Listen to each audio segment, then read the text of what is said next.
mengandung, sepakat suami istri ini ingin mensyukuri nikmat kandungan itu dengan mengharapkan lahirnya anak yang soleh. Maka apa yang terjadi? Untuk mendapatkan soleh itu maka dibuat persiapan. Ini hukum umum, Bu.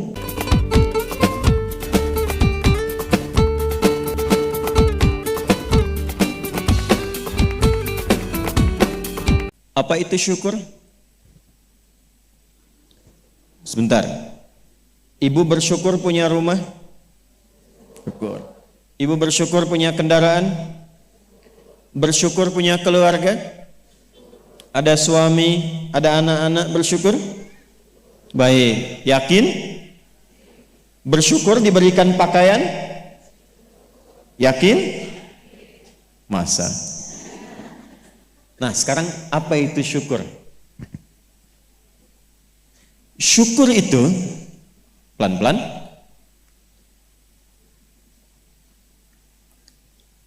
syukur itu upaya menggunakan semua nikmat yang Allah titipkan, upaya menggunakan semua nikmat yang Allah titipkan sesuai dengan apa yang Allah inginkan, sesuai dengan apa yang Allah inginkan,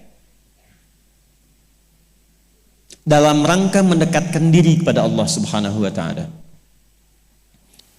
Contoh, ibu sekalian, maaf, anak itu titipan dari Allah atau bukan? Yakin? Sekarang pertanyaannya, ibu tahu nggak apa yang Allah inginkan dari anak yang dititipkan itu? Jadi apa? Anak yang soleh. Saking inginnya mendapatkan anak yang soleh, bahkan setiap ibu sejak mengandung itu sudah bermohon kepada Allah. Itu ada di Quran surah ke-7 Al-A'raf di ayat 189 di ujung ayatnya. Ya, Quran surah 7 ayat 189. Falamma taghasyaha hamalat hamlan khafifa famarrat bi. Lihat ke ujung ayatnya. Falamma athqalat da'wallaha rabbahuma la in ataitana salihah lanakunanna minasyakirin. Suami istri itu kalau istrinya tengah mengandung, kemudian menjelang fase-fase kelahiran, sangat berharap dan berdoa mohon pada Allah, semoga anak yang terlahir ini menjadi anak yang soleh. Sepakat, Bu? Setiap ibu menginginkan anaknya menjadi anak yang soleh. Sepakat? Pertanyaannya, apakah betul kemudian setiap ibu yang sudah Allah titipkan anak dalam kehidupannya betul-betul mensyukuri nikmat titipan itu? Saya tanyakan pada ibu, anak ibu itu disekolahkan di mana? Kenal Allah atau tidak?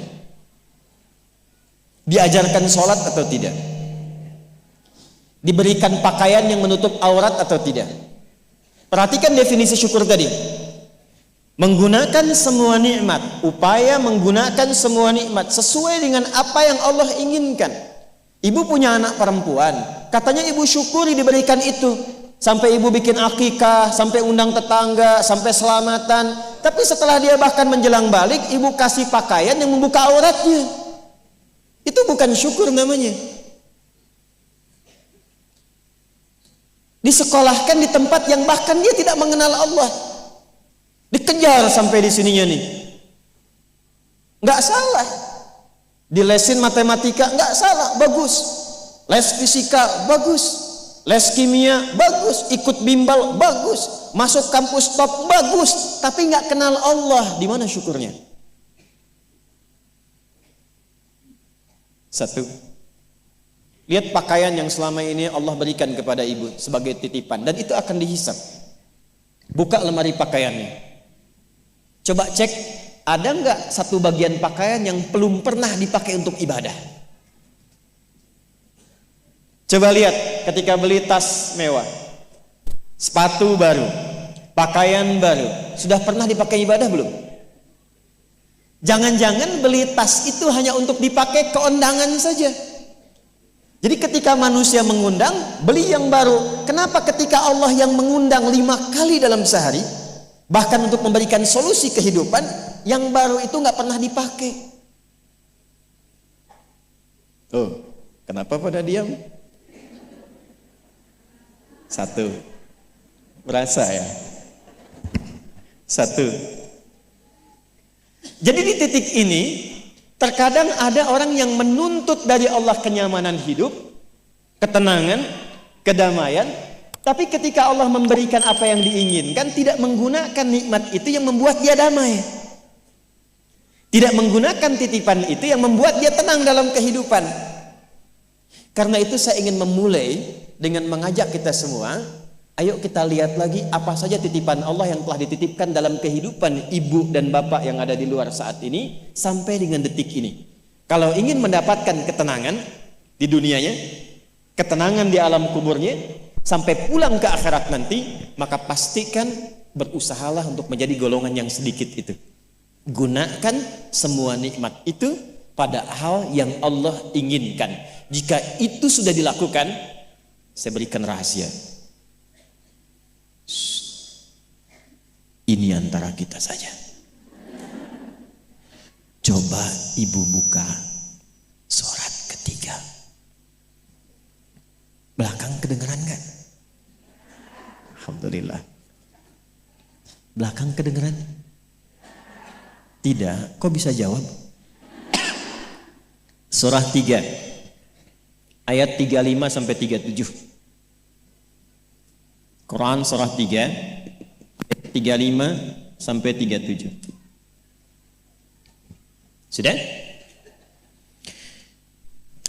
إذ قالت امرأة عمران رب إني نذرت لك ما في بطني محررا فتقبل مني إنك أنت السميع العليم.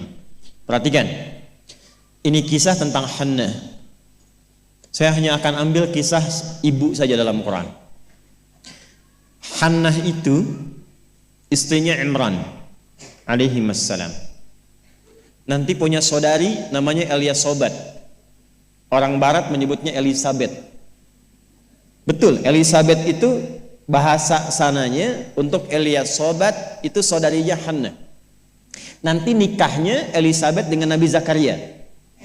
Hannah nikahnya dengan Imran. Ketika Hannah mengandung, sepakat suami istri ini ingin mensyukuri nikmat kandungan itu dengan mengharapkan lahirnya anak yang soleh. Maka apa yang terjadi? Untuk mendapatkan soleh itu maka dibuat persiapan. Ini hukum umum, Bu. Ibu kalau misalnya ingin memasukkan anaknya ke sekolah tertentu, kan disiapkan dulu ya dari awal. Ya, sekolahnya di mana, yang dibutuhkan apa, sebelum masuk udah siap-siap. Biayanya berapa, perlengkapannya apa, disiapkan jauh sebelum masuk. Begitu kan ya? Maka Hannah dan suaminya sudah menyiapkan. Nanti kalau anak ini terlahir, disiapkan tempat khusus supaya dia betul-betul menjadi anak yang soleh. Namanya mihrab. Mihrab itu tempat yang dikhususkan untuk bisa fokus ibadah, bertakarub kepada Allah saja. Nanti harus ada yang merawat, yang mengajar, yang merawat itu harus orang yang paling soleh dan pintar di zamannya. Yang ketiga, disupport banyak doa. Dua-duanya sudah kompak. Siapapun yang kalau anak ini lahir masih hidup, entah ayah atau ibunya, teruskan cita-cita yang sudah menjadi komitmen ini. Maka ketika kandungan itu terus membesar dan siap menjelang persalinan, Imran meninggal. Jadi Imran itu meninggal dan Maryam nanti lahir dalam keadaan yatim. Maka lahirlah Maryam. Apakah ketika Maryamnya lahir, ayahnya sudah tidak ada, ibunya berhenti dari cita-cita yang sebelumnya menjadi komitmen? Tidak. Diteruskan itu. Maka ketika terlahir itulah kemudian apa yang sudah disepakati, berikan nama sesuai dengan harapan, isi dengan doa, siapkan tempat yang ingin diarahkan sesuai dengan cita-cita. Maka ayat 36-nya, falamma wada'atha qalat rabbi inni wada'tuha untha wallahu a'lamu bima wada'at wa laysa dzakaru kal untha. Harapannya lahir anak, kalau perempuan dia anak yang salihah, menjaga diri, menjauhkan dari perbuatan yang tercela, mendekat diri kepada Allah. Maka semua makna ini diwakili oleh satu nama, namanya Maryam. Maryam itu perempuan terhormat yang dekat dengan Allah. Kemudian setelah itu apa? Wa inni u'idzuha bika wa dzurriyyataha minasyaitonir rajim. Didoain terus, Bu. Didoakan. Setelah itu apa? Dipilihkan sesuai amanat dan kesepakatan dengan suami, cari orang paling pintar dan paling soleh. Dulu banyak yang berebut. Singkatnya terpilihlah Nabi Zakaria alaihissalam. Setelah itu apa? Buatkan tempat yang mendukung anak ini menjadi soleh dan dekat dengan Allah. Maka dibuatkan mihrab. Apa yang terjadi?